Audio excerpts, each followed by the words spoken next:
High up in the endless blue sky lived a tiny cloud named Puffy. Puffy was soft, sweet, and fluffy. But he had one big problem. He had completely forgotten how to rain.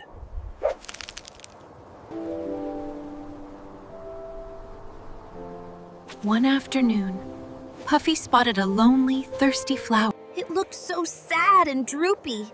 It needed water desperately, but Puffy just didn't know how to help.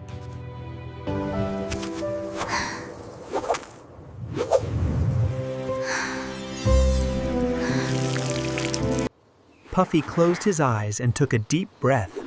He squeezed. Until... Plop, plop!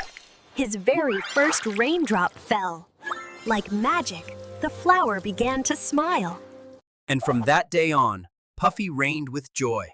He realized that a little bit of help makes the whole world shine brighter.